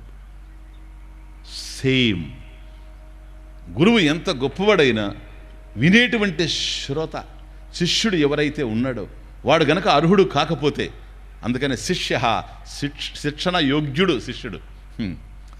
అలా కానప్పుడు వాడు వింటూ ఉంటాడు కానీ వాడి జ్ఞానం కలిగేటువంటి అవకాశం లేదు. అందుకనే ధృతరాష్ట్రుడి జ్ఞానం కలగలేదు. కాబట్టి మొట్టమొదట అలా కలగకపోవడానికి కారణం ఏంటి? ప్రతిబంధకం ఉంది. ఇక్కడ మల్లెపూలకి మామిడి పండ్లకి కాలం ఉద్దేశం ప్రతిబంధకం. అక్కడ గురువిచ్చేటువంటి జ్ఞానాన్ని అందుకోలేకపోవడానికి వాడి అంతఃకరణే ప్రతిబంధకం. అంతఃకరణే ప్రతిబంధకం. శాస్త్రాన్ని కూడా యాక్సెప్ట్ చేయలేరు. ఇవన్నీ చాలా కొద్దిగా హార్డ్ ట్రూత్స్. అద్వైతానికి భిన్నంగా ఏ ఆచార్యులు అనాదిగా అనేక రకాలైనటువంటి సిద్ధాంతాల్ని ప్రతిపాదిస్తూ వచ్చారో వాళ్ళందరూ సామాన్యులు కారు. సంస్కృతంలో పటిష్టమైన జ్ఞానం కలిగిన వాళ్ళు, వ్యాకరణం కావలసినంత ఉన్నటువంటి వాళ్ళు, శాస్త్రాన్ని సమగ్రంగా అధ్యయనం చేసినటువంటి వాళ్ళు. ఇంత చేసి ఉన్నది లేదన్నారు. అది తమాష. పైగా దానికి ఎంతో ఆర్గ్యుమెంట్ కూడా ఇచ్చారు. అద్వైతం తప్పు అని ఆర్గ్యుమెంట్ కూడా ఇచ్చారు. విచిత్రమైన విషయం. వాళ్ళే మిస్ అయిపోయినారంటే, వాళ్ళకే బస్సు మిస్ అయిందంటే ఇంకా సామాన్యుల విషయం చెప్పాల్సిన అవసరం లేదు. ఏదో 4 గుడ్డలు వేసుకొని వేషధారణతో సన్యాసుల్లాగా తిరిగేటువంటి వాళ్ళు అద్వైతాన్ని విమర్శిస్తే నవ్వుకోవడం తప్ప మరొక ప్రశ్నే లేదు. ఎందుకని జరుగుతుంది? ఆచార్యుల వారు ఈ వాటి కూడాను భాష్యంలో అంటారు, దృశ్యంతే హి పురుషాః రాగాది గౌరవాత్ శాస్త్రం అతిక్రమంతః. దృశ్యంతే హి పురుషాః రాగాది గౌరవాత్ శాస్త్రం అతిక్రమంతః. వండర్ఫుల్. రాగద్వేషాలుండేవాడు తమాషా చూడండి, లైక్స్ అండ్ డిస్లైక్స్. ఇది నాకు దగ్గరగా ఉంటే ఇష్టం, ఇది రాగం. అది దూరంగా పోతే ఇష్టం, ఎందుకంటే అది ద్వేషం. నాకు ఏవైతే ఇష్టమో అవి నాకు దగ్గరగా ఉండాలి, ఏవి నాకు అయిష్టమవి దూరంగా పోవాలి. ఇది ప్రతి మనిషి జీవితం. రాగద్వేషాల పొట్లం ప్రతి మనిషిది. భగవద్గీత అంతా రాగద్వేషాల మీద నడిచింది అద్భుతంగా. రాగద్వేషాలని టచ్ చేయనటువంటి చాప్టర్ లేదు నాకు తెలిసినంత వరకు, నాకున్న కొద్దిగా జ్ఞానంలో భగవద్గీత మీద. ఇది 200 యజ్ఞం. అర్థమవుతుంది? ఈ రాగద్వేషాలు ఎంతవరకు పోతాయంటే శాస్త్రాన్ని కూడా కాదనేటువంటి స్థాయికి పోతాయి రాగద్వేషాలు. వాడు ఏదైతే నమ్ముతున్నాడో, బ్లైండ్ బిలీఫ్ అంటారు చూసారా, belief it self is blind. ఇంకా దానికి బ్లైండ్ బిలీఫ్, దానికి ఒక అడ్జెక్టివ్ మళ్ళీ అనవసరం. వాడు అనుకొని ఉంటాడు భగవంతుడు అంటే అక్కడే ఉంటాడు, ఈ విధంగా ఉంటాడు, ఆయన రూపం ఇలా ఉండాలి, ఆయన అలా ఉండాలి, మనం ఆయన దగ్గరికి వెళ్ళాలి, ఇది సామీప్యం, ఇది సారూప్యం, ఇది సాలోక్యం, ఇది సాయుధ్యం, ఇవన్నీ వినేసి ఉంటాడు పిచ్చి మాటలన్నీ. ఆ దగ్గర కూర్చొని మనం ఆయన చూస్తూ ఉండాలి, ఆయన మనం చూస్తూ ఉండాలి. బోర్ కొట్టదా? దేవుడి దగ్గర కూర్చొని మనం ఆయన చూస్తుంటే ఎంతసేపు చూస్తాం? అందువల్ల తిరుపతిలో ఎందుకు అట్రాక్టివ్గా ఉందో తెలుసా? మెడబెట్టి గంటతారు కనుక. అవును సార్. ఇప్పుడు చూడు, మనకు ఇప్పుడు మన ఆలయాలన్నీ ఉన్నాయి కదా ఇక్కడ గుంటూరులో, అంటే వీటిలో దేవుడు లేడనే. ఆంజనేయ స్వామి దేవాలయంలో ఆంజనేయ స్వామి లేడు అంటే లేకపోతే పిచ్చోళ్ళం ఆడికి పోవడానికి. కృష్ణాలయంలో కృష్ణుడు లేడు, రామాలయంలో రాముడు లేడు. మరి అక్కడ ఉండేటువంటి రాముడు వేరు, ఇక్కడ ఉండే రాముడు వేరా? తిరుపతిలో ఉండే వెంకటేశ్వర స్వామి వేరు, ఇక్కడ ఉండే వెంకటేశ్వర. ఆఫ్ కోర్స్ ప్రతిష్ట, యంత్రం, తంత్రం, మంత్రం అంతా ఉంటాయి అనుకో. నేను మాట్లాడేది వాటి గురించి కాదు. నేను యంత్రాన్ని గురించి మాట్లాడడం లేదు, తంత్రాన్ని గురించి మాట్లాడడం లేదు, మంత్రాన్ని గురించి మాట్లాడడం లేదు, కుతంత్రాన్ని గురించి మాట్లాడతాం. అర్థమవుతుంది ఇప్పుడు మీకు? యంత్రం, తంత్రం, మంత్రం కాదు, కుతంత్రం ఇదంతా. కాబట్టి భగవంతుడు ఎక్కడో ఉండాడు అనేటొకటి పిచ్చి మాటలు నమ్మడం, ఆ నమ్మింది తీసుకెళ్ళి జనానికి రంగరించి పోయడం, పాపం వాళ్ళ జీవితాలు అన్యాయం అయిపోవడం. తెలుసుంటే చెప్పాలి, లేకపోతే ఎవరికి అవసరం? దేనికి ఇదంతా? రగద్వేషాలు ఇవన్నీ. శాస్త్రం అతిక్రామంత, శాస్త్రాన్ని కూడా కాదంటారట వాళ్ళు, ఆచారులే అంటారు అన్నమాట. అందువల్ల శుద్ధ బుద్ధి లేనటువంటి వాడికి జ్ఞానం ఇచ్చినా నిలిచేందుకు అవకాశం లేదు లేదు లేదు. బుద్ధుడు భిక్షకు పోతూ ఉంటే ఒక అతను అడిగాడు, స్వామీజీ మీరు ఇంటికి పోవడం ఎందుకు, రోజు మా ఇంటికి వచ్చిపోండి, తినేసిపోతురు కానీ నేను ధనికుడిని. బుద్ధుడు అంటాడు, ఎందుకైనా నేను భిక్షగాని, నేను ఏదో తింటానులే పోతాను. లేదు లేదండి మీరు రండి. ఆయన బుద్ధుడు అంటాడు, నో నేను భిక్షు, నేను 10 మంది దగ్గర పోతాను, నీ ఇంటిగా వచ్చేది లేదు, నీ మీద ఆశ్రయించుకొని బ్రతకలేను. సరే పోనీ రేపన్నా రండి, మీకు షట్టర్ సోపేతంగా పెడతానన్నాడు. సరే ఒక్కరోజు బుద్ధుడు వచ్చాడు. కానీ బుద్ధుడు అంటాడు, నాయన ఆయన తీసుకొచ్చి బ్రహ్మాండంగా వెండి పళ్ళాలు అవి పెట్టాడు మనకు పెట్టినట్టుగా. ఆయన అన్నాడు, ఇవన్నీ నాకు అవసరం లేదు, ఈ పొద్దున వెండి పళ్ళెంలో పెడతావు, రేపేం కావాలి నా పరిస్థితి, సరేనా? అందుకని నేనే నాకు ఏదైతే ఉందో అక్షయపాత్ర దాంట్లోనే పెట్టు అని అన్నాడు. అట్లాగేనన్నాడు. మంచి పాయసము, గారెలు, బూరెలు అవన్నీ తీసుకొచ్చాడు, పులిహోర అంతా దీంట్లో వెయ్యాలి. అలా వేయబోతూ ఆగాడు. ఎందుకని? ఆయన అంటాడు, స్వామి మీరు భోంచేసి నాకు మంత్రదీక్ష చేయండి అంటాడు బుద్ధుడిని. బుద్ధుడు మంత్రదీక్ష ఇస్తాడా? ఎవరి దగ్గర ఏముందో కూడా తెలియదు. సరే బుద్ధుడు ఏమంటాడంటే పెట్టవయా అన్నాడు. ఆగాడు. ఎందుకని? బుద్ధుడు వస్తూ అట ఆ అక్షయ పాత్రలో అంత మట్టి వేసుకొని వచ్చాడట. స్వామి ఇప్పుడు మరి ఇదేంటిది, మట్టిలో ఎట్లా వేస్తాను, పదార్థం కూడా మట్టి అయిపోతుంది కదా, కాబట్టి అది ఇట్లా ఇవ్వండి, నేను కడిగి మళ్ళీ వేస్తానని. దేనికని? అది మలినమైపోద్ది, అయితే నేను పోతున్నాను. దేనికని? నేను భోంచేస్తే నీకు మంత్రదీక్ష చేయాలి, మంత్రదీక్ష ఇస్తే నువ్వు నా పాత్రలో వేస్తే నీ భోజనం ఎట్లాగైతే మలినం అవుద్దో, నేను కనుక నీకు మంత్రం ఇస్తే అది కూడా అట్లాగే అయ్యేటట్టు ఉంది. ఎందుకని? ఇక్కడ మట్టి ఉంది, నీ దగ్గర మలినం ఉంది. మనసులో తపో యజ్ఞ దానాదిభి శుద్ధ బుద్ధి. తపస్సు చేత, యజ్ఞం చేత, దానం చేత బుద్ధిని శుద్ధి చేసుకోవాలి. ఇది 2 రకాలు, అంతఃకరణ శుద్ధి, అంతఃకరణ నైశ్చల్యం. అండర్స్టాండ్ ది పాయింట్, నైశ్చల్యం. కొందరు అంటుంటారు, స్వామీజీ కాన్సన్ట్రేషన్ లేదు స్వామీజీ. ఎందుకు ఆ కాన్సన్ట్రేషన్ లేకపోతే పోయిందిలే. ఇవన్నీ కూడా ఏంటంటే అనవసరమైన విషయాలు. ధ్యానం చేస్తున్నా నాకు కాన్సన్ట్రేషన్ లేదంటాడు. నువ్వు ధ్యానం అనేది మెడిటేషన్, కాన్సన్ట్రేషన్ ఏంటి అక్కడ అంటే? ఆడ నిలవడం లేదు స్వామీజీ, మరి ఏం చేయమంటావు? నాకు కాన్సన్ట్రేషన్ లేదండి. నీ కాన్సన్ట్రేషన్ లేకపోలేదు. ఎందుకంటే ఇప్పటికి నేను 1000 సార్లు విన్నాను నీ దగ్గర ఆ మాట. నాకు కాన్సన్ట్రేషన్ లేదు, నాకు కాన్సన్ట్రేషన్ లేదు, నాకు కాన్సన్ట్రేషన్ లేదు, నాకు ఏకాగ్రత లేదు, నాకు ఏకాగ్రత లేదు. నీకు దేని మీద లేదా ఏకాగ్రత? నాకు ఏకాగ్రత లేదు అనే దాని మీద నీకు ఏకాగ్రత ఉంది కదా, ఇంకేంది నీకు ఏకాగ్రత లేకపోయేది? ఇంట్రెస్ట్ లేదు, ఆసక్తి లేదు. ఆసక్తి లేదు. ఆసక్తి ఉన్న తోట అవధానం దానంతట అది కలిసి వస్తుంది. ఎక్కడ ఇంట్రెస్ట్ ఉంటే అక్కడ అటెన్షన్ వస్తుంది. ఇప్పుడు మనకి ఇష్టం లేదు, ఇప్పుడు నేను తీసుకుపోయి సినిమాలో కూర్చొని పెడితే చూడలేము. అట్లాగే దీని మీద ఇంట్రెస్ట్ లేని వాడిని తీసుకొని వచ్చి నువ్వు విజ్ఞానం ఒక వినమంటే వినలేడు, తలబట్టుకొని కూర్చుంటాడు. అర్థమవుతుంది? ఎగ్జాక్ట్లీ. ఇంట్రెస్ట్ లేదు, ఆసక్తి కావాలి మనిషికి. ఆసక్తి ఉన్నప్పుడు సహా గురుమేవ అభిగచ్చేత్ సమిత్పాణి, అసలు గురువుని వెతుక్కుంటూ పోతాడు, ఎక్కడ దొరుకుతాడా నాకు అని. అర్థమవుతుందా ఇప్పుడు? కాబట్టి కాన్సన్ట్రేషన్ కాదు, కాన్సన్ట్రేషన్ ఉండి కూడా ఉపయోగం లేదు. ఇది 2 రకాలు. చిత్తశుద్ధి అంటే మన మనసు శుద్ధిపడి ఉండడం, మలినం లేకుండా. ఫస్ట్ పాయింట్ జ్ఞానాన్ని పొందడానికి. రెండవది ఇది అంతఃకరణ శుద్ధి, అంతఃకరణ నైశ్చల్యం. ఇది నువ్వు మాట్లాడేది. అంతఃకరణ నైశ్చల్యం అంటే నిశ్చలంగా ఉండడం, అది కాన్సన్ట్రేషన్. అది నువ్వు సరేనా? అంతఃకరణ శుద్ధి లేకపోతే నైశ్చల్యం ఉండి కూడా ఉపయోగం లేదు. అందుకని అంటున్నాను కాన్సన్ట్రేషన్ పెద్ద విషయం కాదని.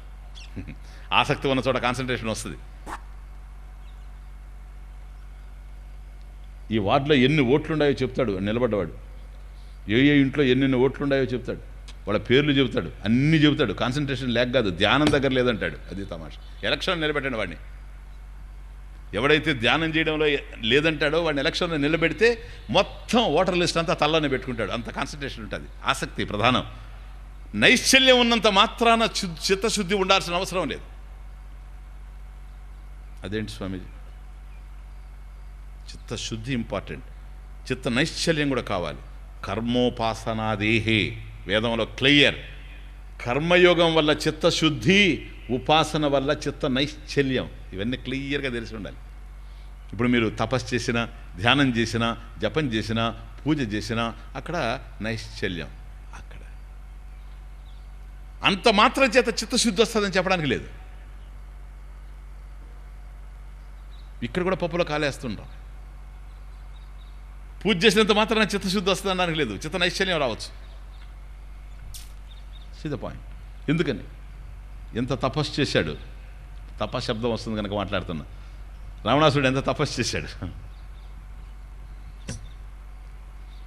కైలాసాన్ని కదిలించాడు. నంది 2 చేతులు దండం పెట్టాడు, నందీశ్వరుడు. సరేనా? వాడికి ఎంత కాన్సన్ట్రేషను. సామాన్యమైన తపస్సు అది. భస్మాసుడు చేసింది సామాన్యమైన తపస్సా? హిరణ్యకశిపుడు చేసింది సామాన్యమైన తపస్సా? చెప్పండి. అంటే రావణుడికి కావలసినంత చిత్త నైశ్చల్యం ఉంది, నిశ్చలత. ఆగిపో అంటే మనసు ఆగిపోవాల్సిందే, భయం దానికి కూడా. అంత తపస్సు చేసి వాడు చేసిన పని ఏంటి? సీతమ్మను అపహరించి తీసుకుపోవడం. ఇడియట్. ఎందుకో తెలుసా? చిత్తశుద్ధి లేదు వాడికి. అదే అర్థమవుతుందా ఇప్పుడు? చిత్తశుద్ధి లేదు, చిత్త నైశ్చల్యం ఉంది, చిత్తశుద్ధి లేదు. ఈ 2 జరగాలి. అందువల్ల క్లియర్గా శాస్త్రంలో కర్మోపాసనాదేహే, కర్మ ఉపాసన. మనం కర్మయోగం చూస్తాం ఇంక 2-3 రోజుల్లో భగవద్గీతలో ఈవినింగ్ క్లాస్లో. కర్మయోగంలో ఎట్లా ప్రసన్నత వస్తుందో, చిత్తశుద్ధి వస్తుందో, ఈశ్వరార్పణ బుద్ధితో కర్మలు చేస్తూ పోవడంలో, అహంకారం లేకుండా కర్మలు ఆచరించడం, రాగద్వేషాలు లేకుండా ఉండడం, ప్రసన్నంగా ఉంటుంది మనస్సు. కాబట్టి చిత్తశుద్ధి, తపస్సు, వీటి వల్ల చిత్తశుద్ధి, చిత్త నైశ్చల్యం 2 వస్తాయి. చూడండి, తపో యజ్ఞ దానాదిభి, తపస్. వండర్ఫుల్. తపహ ఉపనిషత్తులో తపశ్శబ్దం అనేక కోణాల్లో, అనేక రీతుల్లో ఉపనిషత్తులు బోధించేది. యతో వాయమాని భూతాని జాయంతే ఏన జాతాని జీవంతి యత్ ప్రయంత్యభిసంవిశంతి స విజిజ్ఞాసస్వ స బ్రహ్మేతి. యతో వా ఇమాని భూతాన్ని జాయంతే, ఎవరి నుంచి అయితే ఈ ప్రపంచం అంతా కదిలొచ్చిందో, ఎవరిలో ఉంటూ ఉందో, ఎవరిలో విలీనమైపోతుందో, ఎవ్వని చేజనించు జగం ఎవ్వని లోపల నుండి లేనవై. తద్బ్రహ్మ తత్ విజిజ్ఞాసస్వ, దాన్ని గురించి విచారణ చేయి, దాన్ని తెలుసుకో. ఏమని? అదే బ్రహ్మము అని చెప్పగానే స తపోతప్యత. బ్యూటిఫుల్. స తపోతప్యత, స తపో అతప్యత. వాడు వెంటనే గురువు చెప్పిన తర్వాత దాన్ని తెలుసుకుంటేనే వాడు తపస్సు చేశాడు అన్నాడు. తమాషా చూడండి నాయన. ఎవరి నుంచి అయితే ఈ ప్రపంచం వచ్చిందో, ఎవరిలో అయితే ఉంటూ ఉందో, ఎవరిలో అయితే విలీనమైపోతుందో అది బ్రహ్మం, దాన్ని నువ్వు తెలుసుకో, అదే బ్రహ్మం అని చెప్పగానే సతపోతప్యత, వాడు తపస్సు చేశాడు అన్నాడు. శ్వేతాశ్వతరోపనిషత్, మన తైత్రేయ శృతి, అద్భుతమైన ఉపనిషత్తు. సతపోతప్యత, ఆ తపస్సు చేశాడట. ఏంటి తపస్సు? మళ్ళీ ఆచార్యుల వారు ఎంటర్ కావాలి.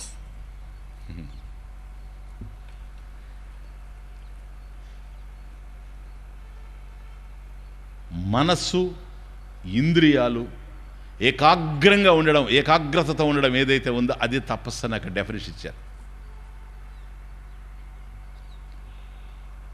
మనశ్శనం ఇంద్రియాణం చ హి ఏకాగ్ర్యం పరమం తపః. మనస్సు, ఇంద్రియాలు అలా ఏకాగ్రతతో ఒకే విషయం మీద నిలిచిపోయి ఉండడం ఏదైతే ఉందో అది తపస్సు. తేభ్యః సర్వధర్మేభ్యః సధర్మః పరమం తపః. యాజ్ఞవల్క స్మృతి, యాజ్ఞవల్క స్మృతి. సర్వధర్మేభ్యః అన్ని ధర్మాల్లో కూడాను సధర్మః ఈ ధర్మం ఏదైతే ఉందో అది పరమం తపః. చూడుతాం పరమం వచః. ఆ పరమ పర ఉచ్యతే ఇది శృతే. ఆ పరశబ్దం ఏమిటి అంటే ఉత్తమమైనటువంటిది అనడం ఏంటంటే ఈ తపస్సు, ఉత్తమమైనటువంటి తపస్సు అన్ని ధర్మాల్లోకి. ఎందుకని తపస్సా కిల్బిషం హంతి. మనసులో ఉండేటువంటి కల్మషాలంతా పోగొట్టేటువంటిది తపస్సు. తపస్సు అంటే తపం, వేడి కదా. అందువల్ల ఒక వస్తువుని వేడి చేసుకొని తింటాం, ఎందుకంటే దాంట్లో ఉండేటువంటివి క్రిములన్నీ చస్తాయి అనేటువంటి ఉద్దేశంతో. ఎక్కడ అనారోగ్యం వచ్చినా వేడి నీళ్ళు తాగండి అంటారు, ఎందుకంటే తపః, తపస్సు. అసలు ఈ సృష్టి ప్రారంభం అయ్యేటప్పుడే బ్రహ్మదేవుడు మొట్టమొదట ఎవరున్నారు సృష్టికి ముందు? అర్థం కాని వాడికి ఎవరెవరో ఉంటారు. ఇది సృష్టి వచ్చినప్పుడు చెప్తాను మీకు. ఒక్కడే ఉంటేనే సృష్టి, అతను ఒక్కడే ఉండి సృష్టి చేసి ఉండాలి. ఇంకొకడు రెండోవాడు ఉంటే సృష్టి ఉన్నట్టే. కాబట్టి తను ఒక్కడే ఉన్నాడు. సదేవ సౌమ్య ఇదమగ్ర ఆసీత్ ఏకమేవా అద్వితీయం బ్రహ్మ, చాందోగ్యోపనిషత్. కాబట్టి సదేవ ఇదం అగ్రే, ఇదం జగత్ అగ్రే సృష్టి ప్రాక్. సృష్టికి ముందు ఆయన ఒక్కడే ఉన్నాడు, ఆయన సృష్టి చేశాడు దీన్ని కదూ. ఆ బ్రహ్మ చతుర్ముఖ బ్రహ్మ సృష్టి చేయాలనుకున్నప్పుడు ఒక్కడే ఉన్నాడు గనక అలా ఉండేటప్పటికి ఒక సౌండ్ వినపడింది అంటాడు ఉపనిషత్తులో. తమస్సు ఎవ్వరూ లేరు, సౌండ్ ఎట్లా వస్తుంది? సౌండ్ రావాలంటే ఆకాశం ఉండాలి. అవకాశ ప్రదాతృ ఆకాశ. సౌండ్ రావడానికి అవకాశం ఇచ్చేది ఆకాశం. ఆకాశం కూడా లేదు, కాబట్టి ఎక్కడి నుంచి వినిపించి ఉండాలి ఆ బ్రహ్మకి? ఏం వినిపించింది ఆయనకి? తనలో నుంచి ఉన్నది ఒక్కడే కనుక తనలో నుంచి ఒకటే ఒక పదం వినిపించిందట, తప తప తప తప తప తప. వెంటనే ఆ పదం మీద కాన్సన్ట్రేట్ చేశాడు అంటాడు. సృష్టి చేయడానికి జస్ట్ తపహ అనేటువంటి పదం ఏదైతే లోపల వినిపించిందో దాని మీద కాంటెంప్లేట్ చేసి ఈ సృష్టిని తయారు చేశాడు. ఈరోజు ఏదైతే మన కళ్ళ ముందు కనపడుతూ ఉన్నదో ఈ అద్భుతమైనటువంటి సృష్టి వెనక బ్రహ్మదేవుని సంకల్పం తపహ, అది వినిపించింది. అప్పుడు అనుకుంటాడట, ఇది నా అంతరాత్మ ప్రబోధం, ఇంక రెండోది లేదు గనక తపహ. ఓ, ఇది తపస్. ఆ తపస్ బ్రహ్మదేవుని యొక్క తపః ఫలం ఈ అద్భుతమైనటువంటి సృష్టి అని, అది తపస్. ఓకే. తపః స్వాధ్యాయ నిరతం వాగ్విదాం ముని పుంగవం. బ్యూటిఫుల్. తపః స్వాధ్యాయ నిరతం వాగ్విదాం ముని పుంగవం. 12 సంవత్సరాల క్రితం, 10 సంవత్సరాల క్రితం, 12 సంవత్సరాలు అయింది. రామాయణం రాసేటప్పుడు ఈ భారతం ఎట్లాగైతే నేను 1,00,000 శ్లోకాలని చదివి రాశాను, 24,000 శ్లోకాలని రామాయణాన్ని చదివి రాశాను. వాల్మీకి రామాయణం మొత్తం ఎక్కడ ఒకటదలేదు, అన్నీ పరిశీలించి విశ్లేషించి రాశాను. ఆ టైంలో ఒక్క విషయం అనిపించింది. ఎందుకంటే మహాత్ములు స్టార్ట్ చేసినప్పుడు గ్రంథారంభమే అద్భుతంగా ఉంటుంది. ఇంటి వైభవం అంతా ద్వారం దగ్గరే కనపడుతుందని, వాకిడి దగ్గరే గ్రంథారంభంలోనే ఉంటుంది వాళ్ళ వైభవం అంతా కూడా. అలా చూచాను నేను. ఫస్ట్ ఈ శ్లోకం ఉంది, తపః స్వాధ్యాయ నిరతం వాగ్విదాం ముని పుంగవం. తపస్సుతో స్వాధ్యాయంతో పవిత్రుడైనటువంటి ముని పుంగవుడు నారద మహర్షి వాల్మీకి చెప్తూ ఉంటాడు రామాయణం. అది స్టార్టింగ్. వాల్మీకి సామాన్యమైనటువంటి వాడు అప్పటికి నారద మహర్షి చేత ప్రభావితం అవుతాడు. అయ్యా, నీ దగ్గరకు బ్రహ్మదేవుడు వస్తాడు, ఇప్పుడు ఆయన్ని అర్చించి నువ్వు రామాయణం స్టార్ట్ చేయని నారదుడు ప్రభావితం చేసింది వాల్మీకిని. అంతవరకు రత్నాకరుడు, అప్పుడు వాల్మీకి అయ్యాడు. కానీ విచిత్రం ఏంటంటే తపః స్వాధ్యాయ నిరతం. First word in Ramayana is తపః. తపస్సే ప్రధానమైన విషయం రామాయణంలో. అందుకని 14 సంవత్సరాలు రాముడు కూడా తపస్సు చేశాడు అడవికి వెళ్ళి, మనకు ఆదర్శంగా ఉండడం కోసం.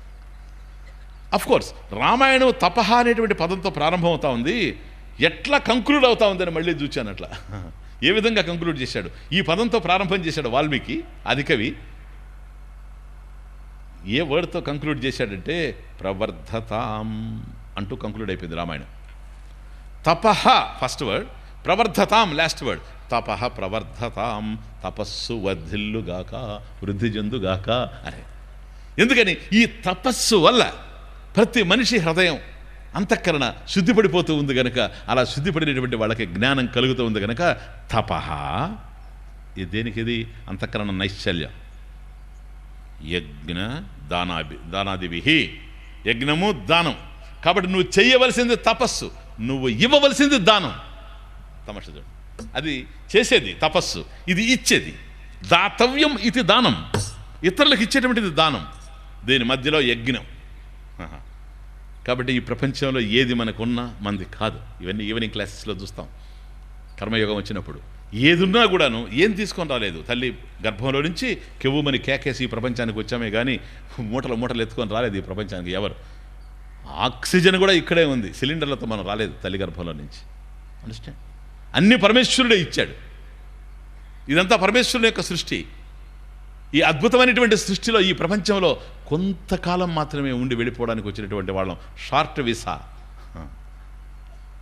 వీసా, కొద్ది కాలం ఉంటాం, ఎక్కువ కాలం ఉన్నాం. ఏది పట్టుకుపోయే ప్రశ్న లేదు, ఎందుకని ఏది తీసుకొని రాలేదు కనుక. ఏది మనకున్నా పరమేశ్వరుడు ఇచ్చిందే.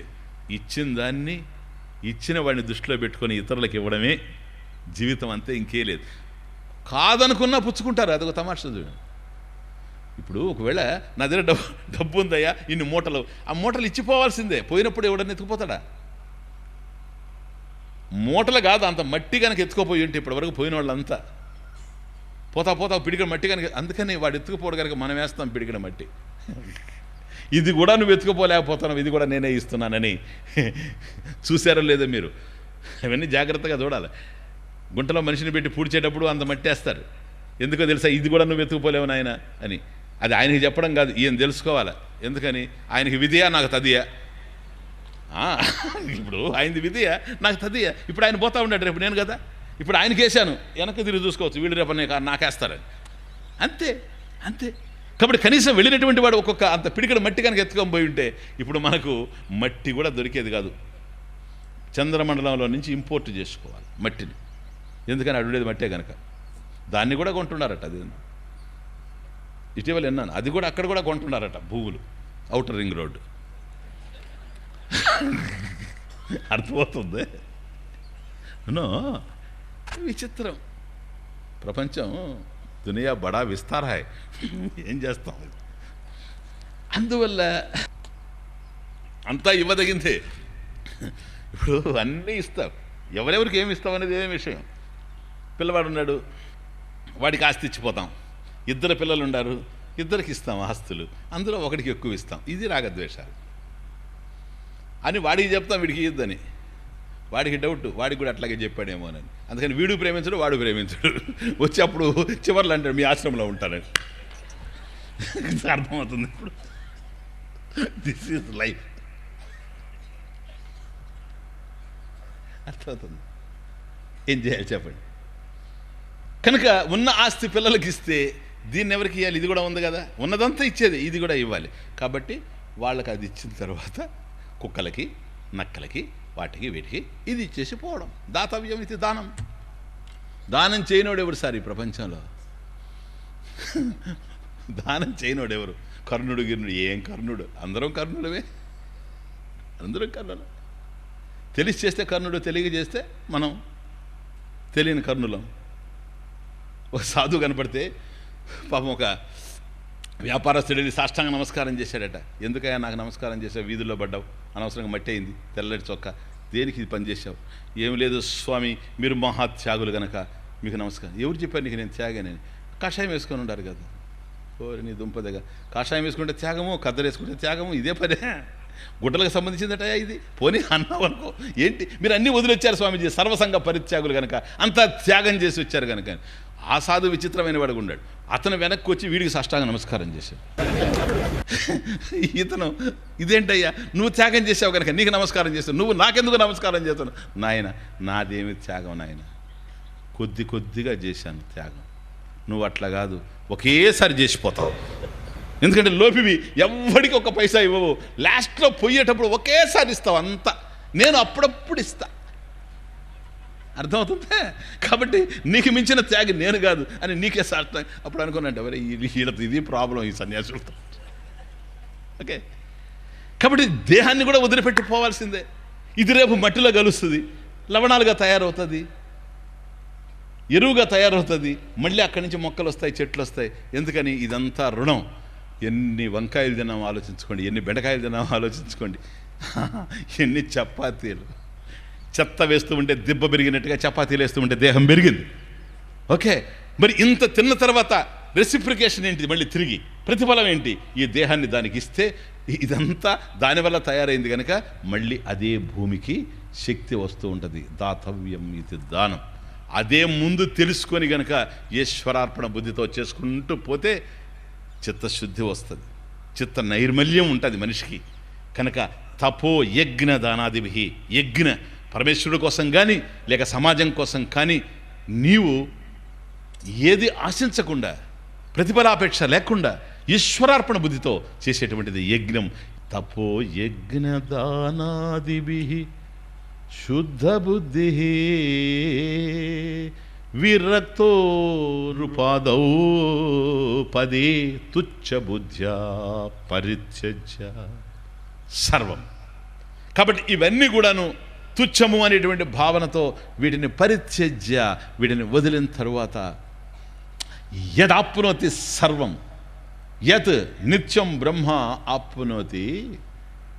ఇటువంటి వాడు గురువు దగ్గర ప్రభావితమై జ్ఞానాన్ని పొంది ఏ బ్రహ్మస్వరూపాన్ని తెలుసుకుంటూ ఉన్నాడో, ఏ జ్ఞానాన్ని పొందుతూ ఉన్నాడో, తద్బ్రహ్మ అహమేవ అస్మి, తదేవ అహమస్మి, అది నేనే అయ్యున్నాను.